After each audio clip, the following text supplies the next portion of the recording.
기각왕. 저는 이렇게 표현하고 싶어요. 기각왕. 그것도 자기랑 연관된 사람은 무조건 기각. 최윤수 국정원 2차장의 구속영장을 기각해서 지금 온 국민으로부터 비난과 지탄의 대상이 돼버린 사람이 있습니다. 오민석 판사죠? 오민석 판사 얘기 좀 해볼게요. 예, 서울중앙지법 오민석 영장전담 부장판사인데요. 이분이 최윤수 전 국정원 2차장, 국정농단에 있어서 중요한 사람인데, 예, 이분이 수사 진행 경과 피의자의 주거와 가족관계 소명되는 피의자의 범행 가담 경위와 정도 등에 비춰 구속의 사유와 필요성, 상당성을 인정하기 어렵다는 말도 안 되는 이야기를 하면서 영장을 또 기각했어요. 그러니까 이걸 기각하면서 이제 우병우 수사 차질이 생기는 거에 사람들이 굉장히 짜증을 내고 있죠. 아, 그럼요. 지금 가장 중요한 시점인데, 그리고 이분이 뭐 그 전에도 우병우라든지 이런 사람들 구속영장가 다 기각을 했잖아요. 당연하죠. 30년지기 절친이라면서요. 기각할 만하죠, 정말. 야, 진짜 이거는 너무 대놓고 하는 게 아닌가 싶은데. 그러니까요. 그리고 또 국정원, 그때 우리 얘기했지. 내각팀장도 아니고 외곽팀장, 노모 씨. 그 사람 구속영장도 기각했던 사람이 오민석 부장판사입니다. 이력이 화려하시네요. 김재철 MBC 사장의 구속도 기각했었고요. 큰 사건마다 기각하시는 걸로 유명하시네요. 네. 같이 일하시는 강부영 판사. 이분도 같이 이제 둘을 가리켜서 적폐판사라고 사람들이 부르는데, 강부영 판사 같은 경우는 이제 추명호 국정원 국익정보장이랑 그다음에 정유라 구속영장을 기각한 바가 있고요. 이 오민석 판사가 네. 우병우와 서울고와 서울대로 이어지는 네. 동문이고, 그래서 그런 부분도 약간 생각을 하시더라고요. 그런 커넥션이 있지 않을까? 이거는 뭐 봐주기 아닐까? 딱 봐도 네. 그냥 이거는 그냥 삼척동자가 봐도 딱 그런 느낌이 나잖아요. 법리적으로 봤을 때는 진짜 뭐 기각이 될 수도 있나 생각하면서도 직관적으로는 참 받아들이기가 힘들더라고요. 네. 그러니까 우병우랑 오민석이랑 최은수 셋 다 이제 서울대 법대 출신이고 친한 친구 사이인 거잖아요. 네. 네, 그래서 친구를 좀 봐주는 거가 네. 굉장히 인간적으로 보일 수는 있겠죠. 근데 인간적인 것 같지도 않아요, 저는. 네, 근데 그런 인간적인 면모를 보여주라고 뽑아놓은 자리가 아닌데. 그럼요. 그러니까 아니 뭐 네. 조폭이냐고요. 자기 뭐 의리 막 이러면서 자기들끼리만. 김보성이야? 의리. 그래서 지금 수많은 시민분들이 분노한 상태예요, 지금. 그래서 지금 해시태그 운동까지도 시작이 됐고요. 결과적으로 보면 우병우 라인이 네. 아직 살아있는 거잖아요. 네. 네. 전면에 나와서 아주 선빵을 치고 있는 건데 네. 그런 것들을 보면은 적폐라는 게 얼마나 뽑아내기가 어려운 거고 깊게 뿌리 박혀 있는 건지 다시금 이제 이 사람들을 보면 저는 생각나는 게 티눈이야, 티눈. 이렇게 뽑아도. 그러니까 대충 뽑으면 안 되고 뿌리째 뽑지 않으면. 뿌리째 뽑아가지고 거기를 진짜 그 지져야죠. 전기로 지져야 돼요. 그럼 없어지는데 지금 우리가 촛불 전국이 있었던 지 벌써 1년이 됐는데 적폐들이 나타나서 이제 대놓고 국민을 기만하는 행위를 하는 모습을 보니까 아 이게 진짜 가만히 있으면 안 될 일인 것 같아요. 이제 촛불로 지져야 되지 않겠나 진짜로 그런 생각을 합니다. 촛불을 넘어서 횃불로 가야 되지 않겠나 그런 생각까지 드네요. 이번에 그래서 영장이 기각된 최윤수 전 차장이 네. 이번에 영장이 기각되지 않고 예. 잡혀 들어갔다면은 바로 다음 타자가 이제 우병우였던 그럼요. 거고 검찰에서는 최윤수가 영장 기각된 거가 굉장히 막 당황스러운 상황인데 네. 찾아보니까 참 그렇더라고요. 우병우랑 친한 사람이어서 그런 건지 이게 승진을 막 한 달, 두 달 여러 번 승진을 해가지고 네. 검사장으로 한 방에 승진이 되고 거기에서 다시 국정원으로 갑자기 자리를 옮기는 엄청난 커리어를 보여주시는데 네. 그 우병우 그런 거를 만약에 지시를 했다거나 네. 그랬다면은 국정원이라든가 서울중앙지검이라든가 그런 데다가 이제 지시를 해가지고 이 사람 뽑아라. 내 친구니까 이 사람 해달라. 네. 인사 잘 해달라. 이렇게 청탁을 넣거나 명령을 넣었다면은 네. 그랬다면은 이 사람이 들어가게 되는 순간 우병우의 커넥션 자체가 이제 드러날 수밖에 없는 거잖아요. 그렇죠. 어쨌든 드러나겠죠. 네. 그거를 말을 안 하면은 결국에는 이제 자기가 모든 걸 다 덤탱이 쓰니까. 그리고 이런 사람들이 쉽게 배신해요. 저는 뭐 이 사람들 둘을 보니까 전두환 노태우의 그 역겨운 우정이 생각이 나거든요. 네. 근데 결국에는 권력이나 아니면 자신의 위기 앞에서 바로 배신하고 막 그런 모습을 많이 보여줬거든요. 그런데 참 이런 부분들까지도 해결하기가 힘든 아직 우리나라 사법부가 아닌가 그런 생각이 들고요. 예, 지금 오민석 부장판사는 국민들의 목소리에 귀를 기울여야 되지 않겠나. 대놓고 기만하는 그런 모습이라서 적잖이 많은 분들이 충격을 받으신 것 같아요. 시간 끌기라고 봐요, 저는. 네. 이게 시간 끌기라고 보이고 네. 그 시민분들이 지금 실제로 법원 앞에서 시위를 막 벌이실 정도로 사법부 자체에 대한 불신이 너무나 커진 상황이 아닌가. 네. 거기 완전 기름을 뿌린 게 아닌가 네. 그렇게 생각됩니다. 어떤 사건에서는 구속을 하고 또 어떤 사건에서는 기각을 하잖아요. 네. 예를 들어서 뭐 이종명 전 국정원 3차장은 네. 오민석 판사의 결정에 의해서 구속이 됐는데, 그러니까 사실은 구속을 하면 개혁이 되는 거고 기각을 하면 뭐 적폐다 꼭 이렇게 나눌 필요는 없지만 네. 여기에 대해서 뭔가 기각을 했다면 그냥 일반 국민들도 모두 다 관심을 기울이고 있는 상황이니까 네. 좀 더 친절하게 좀 자세하게 이해할 수 있는 설명을 해줬으면 좋겠다는 생각도 들어요. 네, 일단 오민석 부장판사가 얘기했던 구속영장 기각의 취지 자체가 설득력이 없습니다. 네. 앵무새처럼 하는 말이죠. 항상. 사실 영장 기각할 때 가장 많이 나오는 그 이 사유가 네. 이 사람은 증거를 없애거나 파기하거나 그럴 여지가 없다. 제일 많이 쓴 거, 그러니까 네. 증거인멸의 우려가 없고 도주의 우려가 없다. 뭐 이런 거. 뭔 그렇게 소리야. 쓰는데 정말 그럴 것 같은 당장이라도 그럴 것 같은 사람을 풀어주면서 야, 그러다가 최윤수 잠적해버리면 되게 웃기겠다. 대박. 진짜. 네, 그래요. 지금 정확하게 국민들이 내는 목소리에 귀를 기울여야 될 것 같습니다. 사법부가 자기들의 힘으로 자정하지 않으면 분명히 국민의 심판을 받게 될 거라 그런 생각이 듭니다. 최근에 너무 안타까운 사건이었죠. 산업체 파견을 갔던 그 이민호 군이 사망하는 사건 때문에 전 국민이 슬픔과 분노로 잠을 이루지 못할 정도로 그렇게 다들 마음에 그 상처가 됐는데, 그래서 정부에서 결국 조기 취업형 현장 실습을 폐지하겠다고 발표했습니다. 네, 그래서 내년부터 전면 폐지가 되고, 네. 그 원래 나가던 그 현장 실습 대신에 교내에서 현장 실습을 뭐 수업을 듣는 걸로 대체가 된다고 하네요. 네. 제가 이제 학교 다닐 때만 해도 이제 공업고등학교, 뭐 실업계 고등학교 있잖아요. 그런 네. 데서 이제 현장 실습이라는 걸 나가서 그 사람들이 당하는 인권 유린에 대해서 그때 당시에도 보도 채널 이런 걸 통해서 많이 나왔었거든요. 제 기억에. 근데 아직까지도 이런 일이 벌어지고 있다라는 걸 보면은 적극적인 개선의 노력이 필요한데, 일단은 환영할 만한 발표였어요. 그러니까 이게 그 마이스터 특성화 고등학교 있었잖아요. 그래가지고 지난번에 그 LG에서 그 상담원 일을 하게 됐었던 그 고3 여고생도 예. 스스로 목숨을 끊게 되는 그런 비극도 있었잖아요. 제가 교생을 나갔을 때 네. 학기 초다 보니까, 그리고 중간고사가 전이기 때문에 학생들이 그런 고민을 되게 많이 해요. 내가 여기서 성적을 잘 얻지 못하면, 그러니까 내신 퍼센티지가 되게 높잖아요. 네. 그러니까 대학을 잘 갈 수 있을까 고민을 해서 차라리 중간고사를 보기 전에 내가 특성화고나 마이스터고 같은 데 가서 차라리 바로 취업을 해버리는 게 어떨까요? 이런 고민을 많이 했었어요, 저한테. 네. 근데 제가 그때 퍼뜩 들었던 약간 사건들이 약간 구의역 스크린도어 네, 맞아요. 네. 그 사건, 뭐 그 토다이에서 예, 일하다가 이제 예. 자살하신 그런 학생들 사건 들으면서 약간 그건 좀 이런 생각이 드는 거예요. 분명히 특성화고나 마이스터고 같은 데서 되게 홍보를 많이 하잖아요. 네. 우리 취업률 이렇게 좋아요. 학생들 장래 이렇게 밝아요. 라고 얘기를 하지만 사실은 그 겉으로 보이는 그것과는 별개로 뭔가 안에서는 결국 계속 이런 일이 일어나고 있구나라는 생각이 들더라고요. 네. 맞아요. 그 취업률이 문제인 게 사람을 학생으로 보지 않고 취업률의 그 수치로만 보기 때문에 학교에서는 그런 문제가 있고, 또 업체에서는 인력비를 아끼기 위해서 뭐 사람이 나가도 새 사람을 원래 뽑아야 되는데 그러지 않고 학교 측에 현장 실습생을 더 보내달라 이런 식으로 허드렛 일까지 다 시킬 수 있는 사람이기 때문에. 그리고 또 학생들은 이중 계약이 된대요. 그래서 학교 측에서는 주 몇 시간, 하루에 몇 시간 이렇게 추가 근무는 못한다라는 규정이 있는데, 네. 또 막상 업체로 가면은 근로계약서를 또 따로 쓰는데 거기에는 추가 근무가 가능한 걸로 쓰여져서 이게 이중 계약이 되면서 거기서 시키는 일을 뭐 다 해야 되는 경우도 있다고 하더라고요. 그러니까 또 그거를 달콤하게 유혹하는 게, 보통 이제 가정이 어려운 친구들도 이쪽 네. 길을 많이 선택을 하는데, 초과 근무를 하면 그만큼 수당을 준다.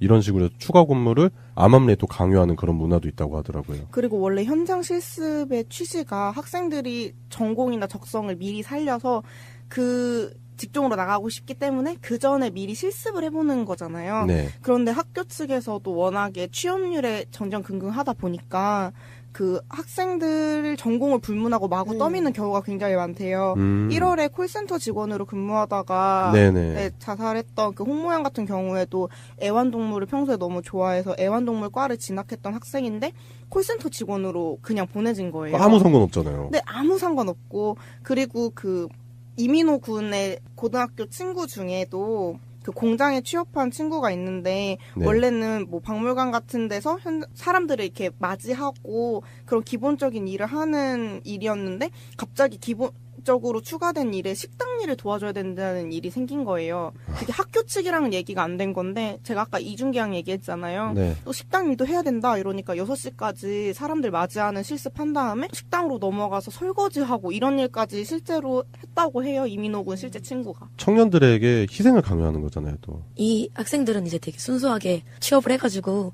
경력을 쌓아야지, 그래서 진짜 좋은 사람이 돼야지 라고 생각하고 그런 노동을 하게 되는 거잖아요. 네. 근데 그런 순수한 노동과 노력을 되게 악독하게 이용해 먹는다? 네. 이런 생각이 들더라고요. 그리고 학교 중에서도 그 실습을 하다가 솔직히 이 친구들이 다치거나 죽기 전에 힘들다는 생각을 왜 안 했겠어요. 네. 당연히 선생님한테 얘기를 하고 싶었을 텐데 그런 학교들이 있대요. 이렇게 중간에 실습하다가 학교로 돌아오는 학생들한테 주홍 글씨처럼 낙인을 찍어가지고 얘는 낙오자다, 루저다라는 식으로 아예 돌아온 친구들한테는 빨간 조끼만 입혀서 청소를 시킨다든지. 예, 맞아요. 그때 그 홍모양 사건 네. 때 네. 그거 우리가 한번 짚었었던 기억이 나네요. 그러니까 이 학교가 그 교육의 방향성이라든지 목표가 있어야 되는데 그런 거 전혀 없이 학교를 수익 모델로 삼기 때문에 그래요. 원래 학교가 처음 만들어진 취지 자체가 네. 역사적으로 보면은 그 아이들은 항상 노동을 착취당하거든요.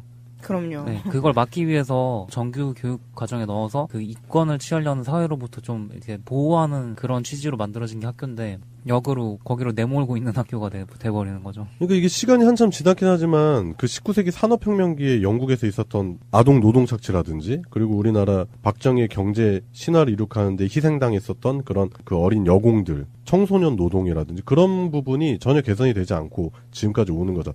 단지 형태만 바뀌는 거다. 형태가 오히려 좀 더 은밀하게 안 보이게 진화하는 거죠. 요즘 문제되는 것들은 실제로 그 고등학교에서 일어나고 있긴 하지만은 네. 대학교에서도 현장 실습 관련해서 문제가 많잖아요. 그쪽에서도 대우가 굉장히 안 좋다거나 야근 강요 받는다던가 뭐 그런 본인의 실정에 맞지 않게 수업 시간 맞춰서 이렇게 좀 조율 같은 것도 전혀 안 해주고 무조건 회사 입장에 맞게만 출근을 시킨다든가 뭐 그런 문제가 많은데 그런 것들까지도 좀 재조명을 받고 해결이 조금 원만하게 됐으면 좋겠습니다. 예전에 저도 이제 실습을 나갔었거든요. 대학교 때. 이제 병원 쪽으로 이제 저희가 많이 나갔는데 나가면은 저는 운이 좋아서 그 실습 나가서 되게 많이 배웠어요.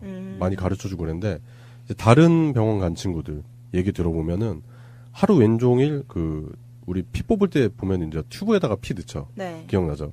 그게 보통 일회용인데 네. 그걸 재활용해서 쓰는 분들이 계세요. 재활용해서 쓰시는 병원들이 계셨어요. 그때 당시에. 그럼 하루 종일 그 재활용 그 있죠. 피 떡이 돼 있는 그 튜브를 물에 닦고 있는 거예요. 물에 불려가지고 실습생들 삥 둘러 앉아가지고 대야에다가 물 받아놓고 그거 하루 종일 닦다 온 친구들도 있어요. 그게 얼마나 한다고 그걸 애껴요. 예. 아니 그리고 그 일 배우러 간 애들한테 뭘 시키는 거예요? 그러니까 이제 그게 가서 그 현장 실습을 나가면 현장 실습 끝나고 레포트도 작성을 해야 되는데 배운 게 없으니까 레포트 낼 게 없는 거예요. 그리고 또 만약에 그거에 대해서 약간 항의하면 교육을 시킨다는 명목으로 실습생한테 과도한 레포트를 제출하라 그래요. 병원에서. 병원에서. 예, 그래서 뭐 진짜 병원 경력이 몇십 년 된 사람도 잘 모르는 문제, 난이한 문제를 내일까지 풀어와 뭐 이런 식으로. 그럴 수 그런 있겠다. 식으로 보복을 하기 때문에 항의를 못하고 또 그 학교 측도 어쩔 수 없는 게 실습학교를 더 확보를 해야 되는데 맞아요. 그 실습학교 떨어지면 되게 치명적이에요. 맞아요. 맞아요. 그 실습을 사실 받아주는 그런 기관들이 많이 넘죠. 예, 네. 그래서 교수님도 막 영업 다니고 그래요. 제가 저도 봤을 때는. 예. 제가 실제로 지금 실습을 하고 있거든요. 네. 4학년 수업이어가지고. 네. 근데 실제로 갈 수 있는 도서관이 너무 적어가지고 네. 저희는 10명이 그 도서관에서 다 실습을 하거든요. 다른 데는 3명, 4명 이렇게 가는데 근데 심지어 제가 거기서 조장이어가지고 이번에 발표를 하기로 했거든요. 여태까지 실습을 했던 거를 발표를 하라 그러는데 저도 되게 난감한 거예요. 그 사서가 사실 어떤 일을 하시는지 모르시는 분들 많겠지만 네. 보통 대출 반납하고 뭐 앉아서 책 읽는 거 아니야? 뭐 이렇게 생각하는 사람들 많잖아요. 막연하지. 그 대출 반납은 다 저희 같은 실습생들이나 알바생들, 봉사자분들이 하시는 거고 사서분들은 판사들은 이렇게 마크 입력하고 데이터 정리하고 뭐 이런 일들을 네네. 많이 하시거든요. 예. 근데 저희가 4학년 동안 공부한 지식을 가지고 갔는데 책만 계속 꽂고 있는 거예요. 아니면 저희한테 갑자기 장소 5배열을 검열을 하라고 그래가지고 0001번부터 900번 역사 있는 책까지 그냥 책 서가를 이렇게 손가락으로 짚으면서 잘못 꽂혀져 있는 게 있는지를 확인을 4시간 동안 하고 오거든요. 그 얼마나 비효율적인 일입니까? 네, 그래서 저는 사실 이러려고 실습을 나왔나? 그리고 당장 내일은 뭐라고 발표하지? 뭐라고 거짓말을 쳐야 되지? 싶은 거예요. 그거 얘기하세요. 하루 종일 이거 했다고 책 순서 잘 꽂혀 있는. 근데 막상 그러면 또 도서관과의 관계도 막 걱정되고 그리고 도서관 바닥이 좁으니까 맞아요. 사서가 된 다음에 만났을 때 막 그런 그렇죠, 불편해지죠. 네. 예, 그래서 뭐 지금 양세병님도 말씀하셨고 저도 뭐 경험담을 얘기했는데 대학교 실습도 이 정도인데 그러니까 고등학교 실습은 오죽하겠느냐 그런 생각이 맞아요. 드는 거죠. 그러니까 이 뭐 특성하고 마스터고 이런 거 되게 좋아요. 그 취지도 다 좋은데 문제는 그 현장에 나가는 아이들을 생각하자는 거죠. 그 아이들이 당장 처해야 되는 그런 근로 환경이라든지 이런 부분에 대해서 정확한 관리 감독이 없기 때문에 이민호 군 같은 그리고 지난 1월에 있었던 홍모양 같은 그런 피해자분들이 나오는 거 또 청년이 희생되는 거잖아요. 이게 네. 국가적으로 얼마나 낭비스러운 일입니까? 정말 자율적으로 잘 이루어지고 있는 특성화고나 마이스터고도 있을 수 있겠지만 네. 그걸 모두 케이스 바이 케이스 사람 바이 사람으로 남겨놓는다는 게 네. 그러니까 제도적으로 뭔가 통일된 기준이 있어서 네. 그거에 따라서 할 수 있게끔 했으면 좋겠어요. 이게 애들이 운에 맡겨서 목숨을 왔다 갔다 할 수는 없는 일이잖아요. 네. 네, 그래요. 결국에는 정부에서 좀 신속했다고 봐요. 이번 대응은. 네, 맞아요. 전 정부랑은 확실히 다르게 신속하게 일단 근본적인 문제가 있는 건 일단은 스탑 시켜놓고 나서 거기서부터 다시 제도로 검토하고 또 새로운 정책, 그러니까 합리적인 정책을 내놓을 거라고 기대를 하고요. 그래요. 그럼 없어지는데 지금 우리가 촛불 전국이 있었던 지 벌써 1년이 됐는데 적폐들이 나타나서 이제 대놓고 국민을 기만하는 행위를 하는 모습을 보니까 아 이게 진짜 가만히 있으면 안 될 일인 것 같아요. 이제 촛불로 지져야 되지 않겠나 진짜로 그런 생각을 합니다. 촛불을 넘어서 횃불로 가야 되지 않겠나 그런 생각까지 드네요.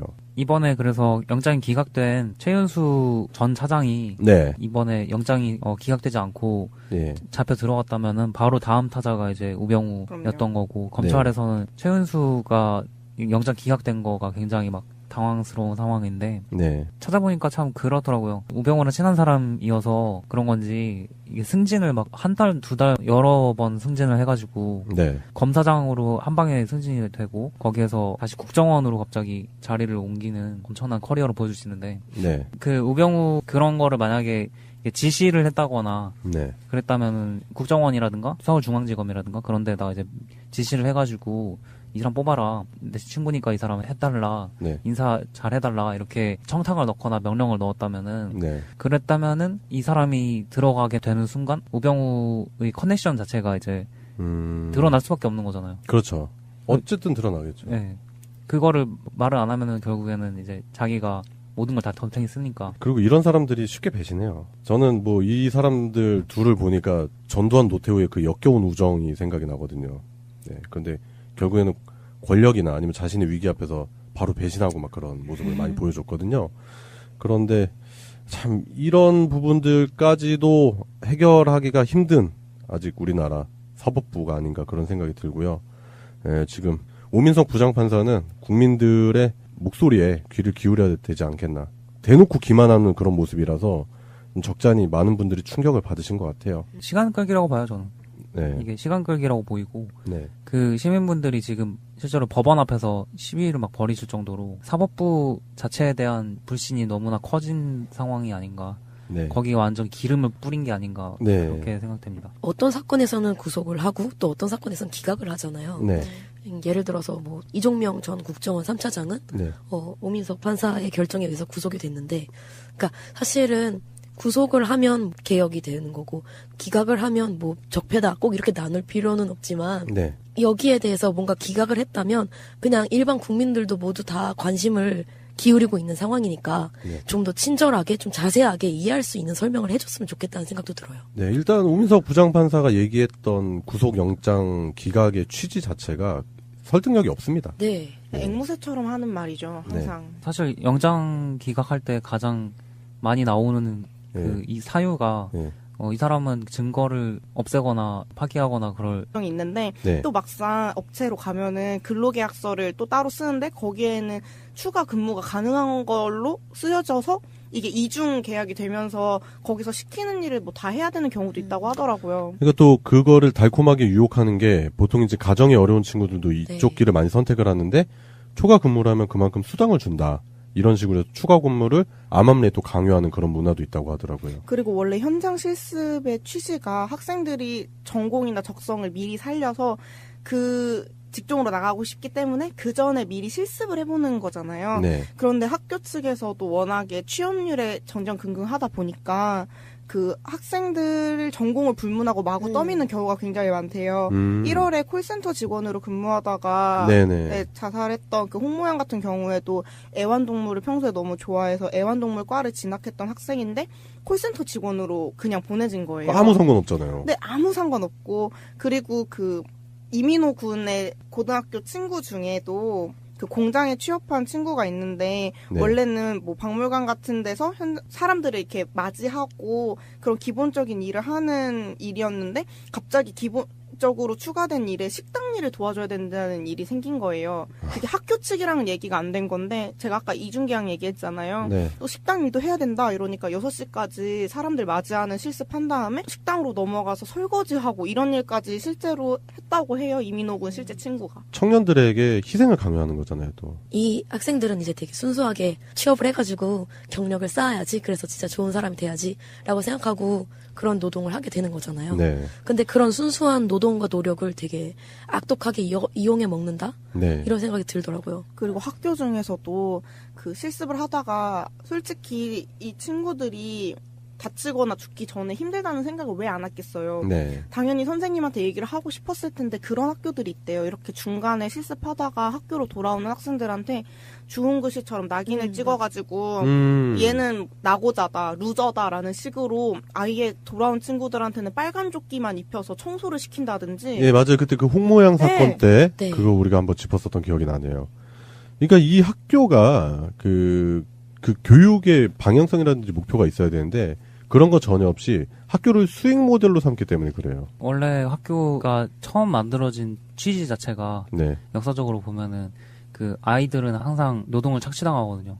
그럼요. 네, 그걸 막기 위해서 정규 교육 과정에 넣어서 그 이권을 취하려는 사회로부터 좀 이렇게 보호하는 그런 취지로 만들어진 게 학교인데 역으로 거기로 내몰고 있는 학교가 돼버리는 거죠. 그러니까 이게 시간이 한참 지났긴 하지만 그 19세기 산업혁명기에 영국에서 있었던 아동 노동 착취라든지 그리고 우리나라 박정희의 경제 신화를 이룩하는데 희생당했었던 그런 그 어린 여공 기각왕, 저는 이렇게 표현하고 싶어요.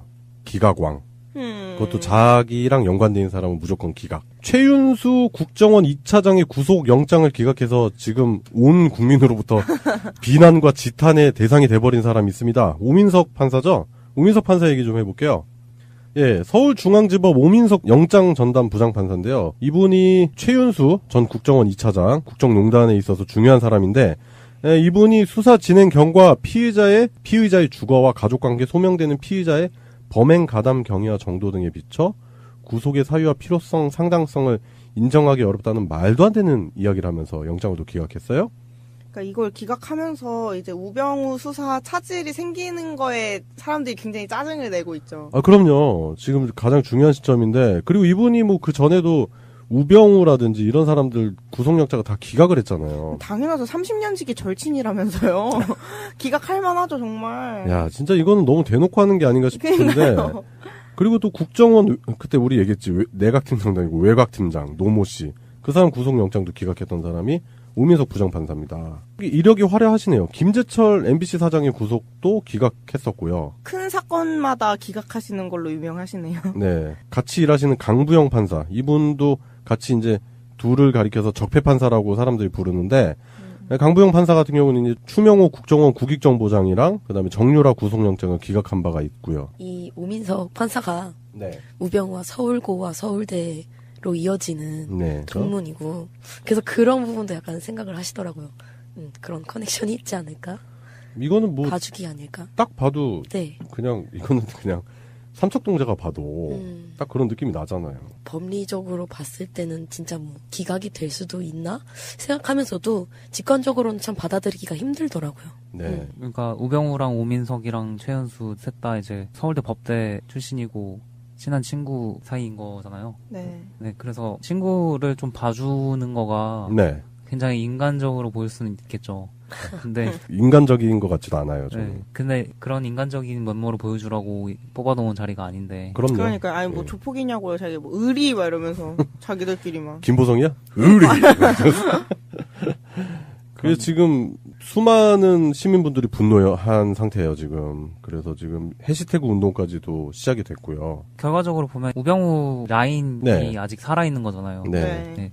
전면에 나와서 아주 선빵을 치고 있는 건데 네. 그런 것들을 보면은 적폐라는 게 얼마나 뽑아내기가 어려운 거고 깊게 뿌리 박혀 있는 건지 다시금 이제 이 사람들을 보면 저는 생각나는 게 티눈이야, 티눈. 뽑아도. 그러니까 대충 뽑으면 안 되고, 뿌리째 뽑지 않으면. 뿌리째 뽑아가지고 거기를 진짜 그 지져야죠. 전기로 지져야 여지가 없다. 제일 많이 쓴 거, 그러니까 네. 증거 인멸의 우려가 없고 도주의 우려가 없다. 뭐 이런 거. 뭔 그렇게 소리야. 쓰는데 정말 그럴 것 같은 당장이라도 그럴 것 같은 사람을 풀어주면서 야, 그러다가 최윤수 잠적해버리면 되게 웃기겠다. 와 대박. 진짜. 네, 그래요. 지금 정확하게 국민들이 내는 목소리에 귀를 기울여야 될 것 같습니다. 사법부가 자기들의 힘으로 자정하지 않으면 분명히 국민의 심판을 받게 될 거라 그런 생각이 듭니다. 최근에 너무 안타까운 사건이었죠.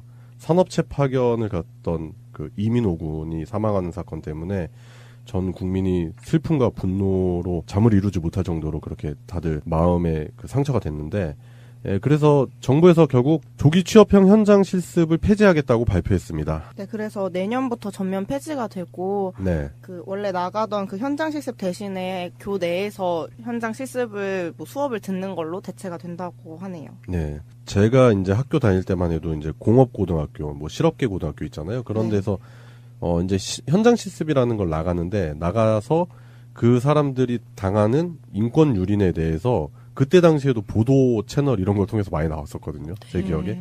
근데 아직까지도 이런 일이 벌어지고 있다라는 걸 보면은 적극적인 개선의 노력이 필요한데, 일단은 환영할 만한 발표였어요.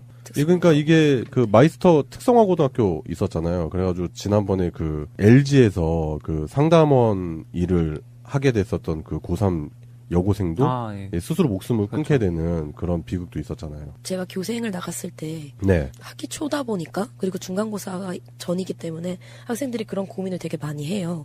내가 여기서 성적을 잘 얻지 못하면, 그러니까 내신 퍼센티지가 되게 높잖아요. 네. 그러니까 대학을 잘 갈 수 있을까 고민을 해서 차라리 중간고사를 보기 전에 내가 특성화고나 마이스터고 같은 데 가서 차라리 바로 취업을 해버리는 게 어떨까요? 이런 고민을 많이 했었어요, 저한테. 네. 근데 제가 그때 퍼뜩 들었던 약간 사건들이 약간 구의역 스크린도 네, 맞아요. 네. 그 사건, 뭐 그 토다이에서 예, 일하다가 예. 자살을 하신 그런 학생들 사건 들으면서 약간 그건 좀 이런 생각이 드는 거예요.